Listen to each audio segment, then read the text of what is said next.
This is Mahabubunnisa, cosmetic dentist, expert dental care, Madinaguda.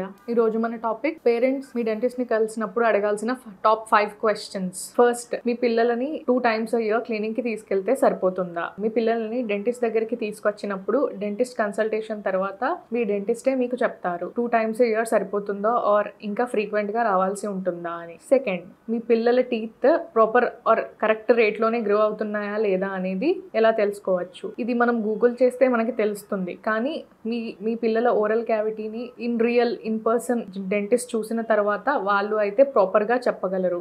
Third, మీ పిల్లలకి ఎక్కువగా cavities వచ్చే పాసిబిలిటీస్ ఏమన్నా కనిపిస్తున్నాయా? మీ పిల్లల్ని డెంటిస్ట్ దగ్గరికి తీసుకెళ్ళినప్పుడు వాళ్ళకి క్యావిటీస్ వచ్చే ప్రాబ్లమ్స్ ఎక్కువగానే కనిపిస్తూ ఉంటే ఆ క్యావిటీస్ని ముందుగానే రాకుండా ప్రివెంట్ చేసే పద్ధతులు చాలానే ఉన్నాయి. అందులో ఒకటి పిట్ అండ్ ఫిషర్ సీలెంట్స్ పెట్టి క్యావిటీస్ రాకుండా కాపాడుకోవచ్చు. ఫోర్త్, మీ పిల్లలకి ఆర్థోడాంటిస్ట్ అపాయింట్మెంట్ ఏమన్నా తీసుకోవాల్సి ఉంటుందా? మీ పీడియాట్రిక్ డెంటిస్ట్ మీ చైల్డ్ ఓరల్ క్యావిటీని చెక్ చేసిన తర్వాత పళ్ళు వంకరగా వస్తున్నాయి అనే సస్పిషన్ ఏమన్నా ఉంటే మీ పీడియాట్రిక్ డెంటిస్టే మీకు సజెస్ట్ చేస్తారు ఆర్థోడాంటిక్ ట్రీట్మెంట్ చేయించుకోండి అని. మీ పిల్లలకి విజ్డమ్ టూత్ ఆర్ జ్ఞానదంతాలు వచ్చే సైన్స్ అండ్ సిమ్టమ్స్ ఏమన్నా కనిపిస్తున్నాయా? మీ పిల్లల్లో ఎర్లీగానే జ్ఞానదంతాలు వచ్చే సైన్స్ అండ్ సిమ్టమ్స్ కనిపిస్తూ ఉంటే మీ డెంటిస్ట్ని కలిసి ఎర్లీగా ఉన్నప్పుడే ట్రీట్మెంట్ ఆర్ ఎక్స్ట్రాక్షన్ చేయించుకుంటే మంచిది. ఇది కొంచెం డిలే చేసే కొద్దీ bone formation and root formation అయిన తర్వాత కొంచెం కాంప్లెక్స్ అవుతుంది ప్రొసీజర్. ఈ విధంగా